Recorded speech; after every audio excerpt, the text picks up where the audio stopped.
कम कर सकते हम किसी आपदा से नुकसान, अपनाएं अगर स्कूल में सुरक्षा के इंतजाम। सतर्कता और सजगता के इसी संदेश के साथ समग्र शिक्षा उत्तर प्रदेश और यूनिसेफ लखनऊ प्रस्तुत करते हैं ये कार्यक्रम जन पहल। शिक्षा प्रगति की ऐसी सीढ़ी, रोशन होती जिससे हर पीढ़ी। आज माता पिता ने है ठानी, विद्यालय प्रबंध समिति में भागीदारी है निभानी। सभी सुनने वालों को विद्या का नमस्कार। इस समय मेरे साथ हमारी काकी और चंदू भी मौजूद हैं। तो कहिए काकी, कैसी हैं आप? एकदम सुरक्षित और सेहतमंद हूँ और सबको अपना आशीर्वाद देती हूँ। काकी, ये सेहतमंद तो समझ में आया, पर ये सुरक्षित, मेरा मतलब सुरक्षित तुम किससे हो रही हो? रात में कोई भेड़िया घुस आया था क्या तुम्हारे घर में है? अरे अब तुम ही जवाब दो इसको विद्या बेटी। देखो चंदू, अभी तुम्हारे आने से पहले मैं काकी से ये बात कर रही थी कि हमारे स्कूलों में आपदा प्रबंधन यानी किसी आपदा से सुरक्षित रहने के उपाय भी किए जाने चाहिए और इस बारे में सब अध्यापकों और बच्चों को पता होना चाहिए और इसमें भी एसएमसी को ध्यान देना चाहिए। हाँ, वो बात तो ठीक है। अब सुरक्षा की बात चल रही थी तो काकी भी उसी बहाव में खुद को सुरक्षित रखने की बात बोल गयी। तुम्हें तो पता ही है कि काकी जब कोई बात या काम शुरू करती हैं तो उसमें डूब ही जाती हैं। हाँ, बिल्कुल डूब जाती हैं। पता नहीं ये अपने घर में कुआं किस दिन खुदवाएंगी। क्यों रे, क्या बोला तू? फिर से तो बोल। अरे अब छोड़ो भी काकी। देखो, आज हम कितने जरूरी विषय पर बात करने वाले हैं कि किसी आपदा से कैसे बचाव किया जाए। तो इसी बारे में बात शुरू करते हैं ना? हाँ ठीक है विद्या बेटी, लेकिन इस चंदू से कहो कि बीच में फालतू बात नहीं करेगा। हाँ, अरे नहीं करूँगा काकी, मेरी तौबा। हाँ, तो पहले बात शुरू करते हैं कि ये आपदा, जिसे अंग्रेजी में डिजास्टर कहा जाता है, ये होती क्या है? हाँ भाइयों बहनों, मेरे साथ तुम भी अच्छी तरह से समझ लो कि आपदा का अर्थ है अचानक होने वाली कोई विनाशकारी घटना जिससे व्यापक जान माल का नुकसान हो सकता है। और कभी-कभी तो ये नुकसान बहुत अधिक हो जाता है जिससे सामान्य जीवन भी प्रभावित होता है। हाँ काकी, और हमारे देश में लागू आपदा प्रबंधन अधिनियम 2005 के मुताबिक आपदा से अभिप्राय किसी क्षेत्र में हुई विनाश, अनिष्ट, संकट या कोई बेहद गंभीर घटना से है जो प्राकृतिक या मानवीय कारणों से या फिर दुर्घटनावश या लापरवाही के कारण घटित होती है और अपने पीछे कई बार तो भयंकर नुकसान और दीर्घकालिक प्रभाव छोड़ जाती है। हाँ काकी, इससे मानव जीवन की हानि हो सकती है, लोग घायल या पीड़ित हो सकते हैं। और तुझे पता है चंदू, संपत्ति और आजीविका का नुकसान भी हो सकता है और पर्यावरण भी इससे छिन्न भिन्न हो सकता है।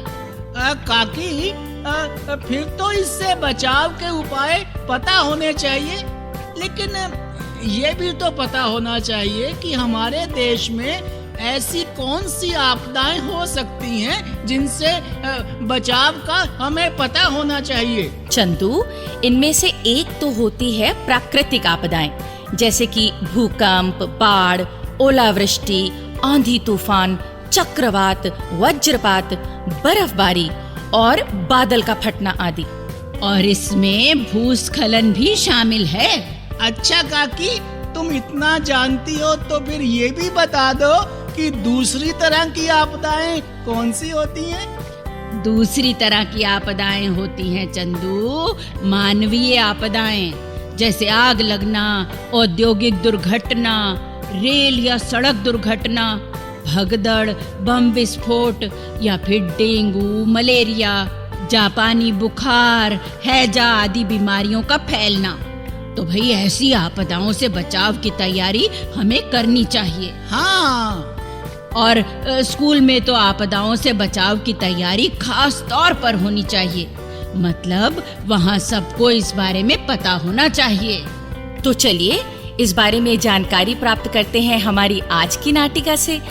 लेकिन उससे पहले सुन लेते हैं ये लोकगीत। खिले हैं फूल बालम की बगिया में, खिले हैं फूल बालम की बगिया में, उफान के सो आयो है नदिया में, उफान के सो आयो है नदिया में, खिले हैं फूल बालम की बगिया में।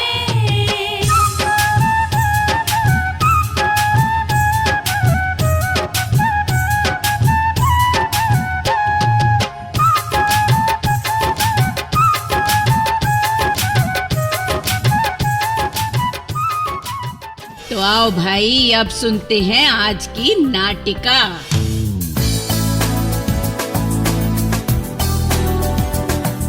केशव, एक बात तो बता। क्या पूछना चाहते हैं काका? यही कि काकी का पकाया भोजन मुझे अच्छा लग रहा है या नहीं? अरे नहीं नहीं नहीं भाई, तेरी काकी तो सब कुछ पकाती इतना मजेदार है कि उसका पकाया भोजन सबको अच्छा लगता है। और तू तो आज इतने समय बाद ये भोजन कर रहा है बेटा, तो तुझे तो अच्छा लगेगा ही। पर मैं कुछ और पूछ रहा था। तो पूछिए ना काका। भाई, तुम ये जो आपदा प्रबंधन की ट्रेनिंग लेकर शहर से आए हो, हाँ?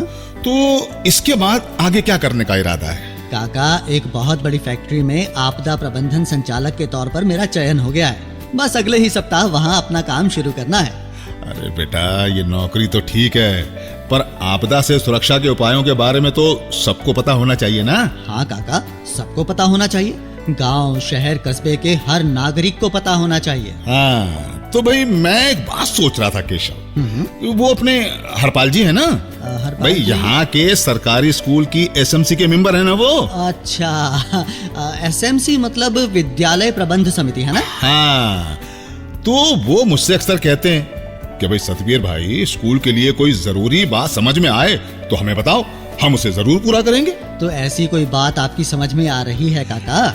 हाँ केशव, मैं सोच रहा था कि भाई किसी आपदा से सुरक्षा की बात स्कूल के बच्चों और अध्यापकों आदि को बताई समझाई जाए, ताकि कभी किसी आपदा की अनहोनी हो तो नुकसान के जोखिम को कम किया जा सके। ये तो बहुत अच्छी बात सोची आपने काका।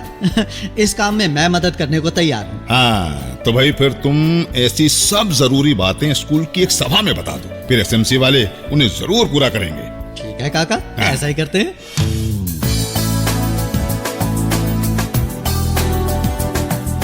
तो काकी, इस तरह सतवीर भाई ने एसएमसी से बात करके एक सभा बुलवाई, जिसमें केशव ने आपदा का जोखिम कम करने की कुछ जरूरी बातें बताई।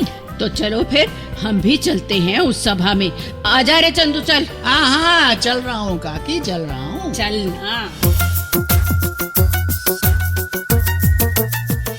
भाइयों बहनों, आज इस सभा में मुख्य अध्यापक जी और सभी अध्यापक गण के साथ साथ एसएमसी के सभी सदस्य, स्कूल के बच्चे और कुछ गांव वाले भी शामिल हैं। तो अब आपदा से सुरक्षा के बारे में कुछ जरूरी बातें हमें केशव कुमार जी बताएंगे। आइए केशव जी, आइए आइए आइए। देखिए, सबसे पहले तो हमें अपने क्षेत्र के आसपास संभावित प्राकृतिक और मानवीय दुर्घटनाओं तथा उनके खतरों का पता होना चाहिए।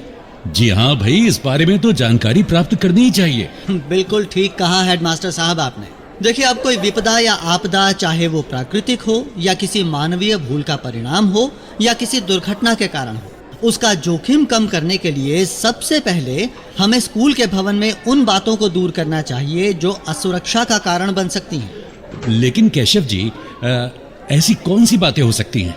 हेडमास्टर जी, अब जैसे स्कूल में छत व दीवार के टूटे प्लास्टर, बिजली पैनल की गलत जगह फिटिंग, या बिजली के खुले पैनल या नंगी तारें, किसी अलमारी या फर्नीचर का गलत जगह पर होना, आपदा के समय स्कूल से निकलने के रास्ते में कोई रुकावट होना, या फिर कोई ऐसी वस्तु जो भूकंप के दौरान गिर सकती है, जैसे शीशे के पैनल, पानी की टंकी, बुक केस या गमले आदि। तो जोखिम के ऐसे सभी कारणों को दूर किया जाना चाहिए। भाई वाह केशव, ये तो बहुत बड़ी जरूरी बात बताई तुमने। हाँ, बड़ी जरूरी बात है। इसी तरह स्कूल में निकट के दमकल केंद्र, अस्पताल, nursing home, ambulance, child line, civil defence post, police station और ग्राम पंचायत, नगर निगम व जिला अधिकारी कार्यालय आदि के फोन नंबर और पते आसानी से स्कूल में उपलब्ध होने चाहिए। इनके नंबर तो अध्यापकों या बच्चों के पास भी होने चाहिए। भाई इन महकमों के नंबर तो स्कूल में 1-2 जगह साफ साफ लिखवाने चाहिए। बिल्कुल ठीक कहा भाई आपने। और एसएमसी को इन महकमों के अधिकारियों के साथ सभा करके ये देखना चाहिए कि स्कूल में किस प्रकार आपदा से सुरक्षा के और उपाय किए जा सकते हैं। हाँ केशव कुमार जी, इस बारे में तो हम कल से ही काम शुरू करते हैं। जी अच्छा, एक बात और, हेडमास्टर साहब के नेतृत्व में स्कूल के अंदर एक आपदा प्रबंधन समिति होनी चाहिए जो जिले के आपदा प्रबंधन विभाग से सहायता प्राप्त करके स्कूल में आपदा के जोखिम को कम करने के उपाय कर सकती है। अच्छा केशव भाई, आपदा का सामना करने के लिए स्कूल में कुछ समितियां भी बनाई जा सकती हैं? हाँ? क्यों नहीं काका, ऐसी समितियां बनाई जा सकती हैं, जैसे जन जागरूकता टीम, चेतावनी और सूचना फैलाने वाली टीम हो सकती है, या सुरक्षित निकासी टीम, खोज तथा बचाव टीम, अग्नि सुरक्षा टीम, प्राथमिक उपचार टीम या जल स्वच्छता टीम। तो इन टीमों में अध्यापकों तथा बच्चों को शामिल किया जा सकता है। ये बात। केशव भैया, ये आपने अपने आगे कुछ पुस्तकें भी रखी हुई हैं, ये कैसी हैं? ये विभिन्न आपदाओं से बचाव के उपायों वाली सामग्री है। इनके जरिए हम स्कूल में जागरूकता फैला सकते हैं, जैसे बाढ़ के समय बचाव के लिए कौन सी चीजें स्कूल में होनी चाहिए, या भूकंप के समय बच्चों को दीवार के साथ कोने में या लकड़ी की मेज के नीचे चले जाना चाहिए। ठीक कहा आपने केशव जी, हम इन उपायों के बारे में बच्चों को जरूर बताएंगे। हाँ हेडमास्टर साहब, इन उपायों को अपनाकर जीवन को होने वाली हानि तथा बच्चों को लगने वाली चोटों की रोकथाम की जा सकती है, खासकर भूकंप के समय, जिसकी कोई पूर्व चेतावनी नहीं होती। ठीक है केशव जी, आपका बहुत बहुत धन्यवाद। तो भाइयों बहनों, ये बच्चे जो देश के भविष्य की पहचान हैं, इन्हें शिक्षा के लिए एक सुरक्षित वातावरण तो हमें देना ही है, साथ ही उन्हें किसी आपदा से कारगर ढंग से निपटने के लिए तैयार भी किया जाना चाहिए, और ये बात हर विद्यालय में अपनाई जानी चाहिए। बिल्कुल ये बात बिल्कुल बिल्कुल।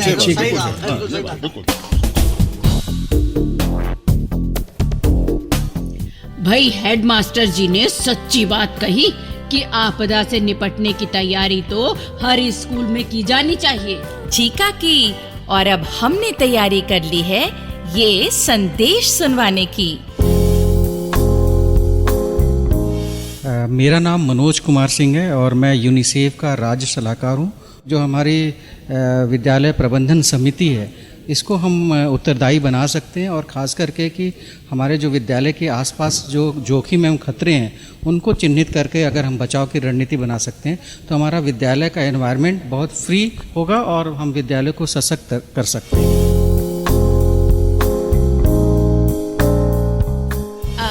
अरे चंदू, तेरा कुछ बोलने को रह तो नहीं गया?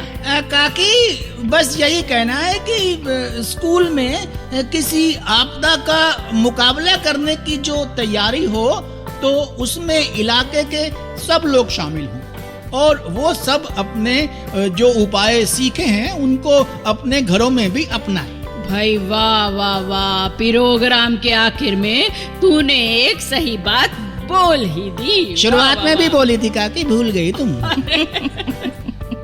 भाइयों बहनों, अगर आप अपनी बात हम तक पहुंचाना चाहते हैं या विद्यालय प्रबंध समिति के बारे में कोई जानकारी चाहते हैं या कार्यक्रम के बारे में कोई सुझाव देना चाहते हैं तो इस पते पर लिखें।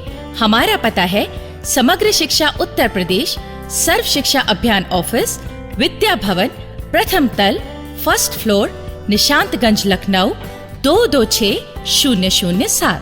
तो अब जन पहल के अगले कार्यक्रम तक विद्या और अपनी काकी और अपने चंदू को आज्ञा दीजिए। जय हिंद। शिक्षा प्रगति की ऐसी सीढ़ी, रोशन होती जिससे हर पीढ़ी। आज माता पिता ने है ठानी, विद्यालय प्रबंध समिति में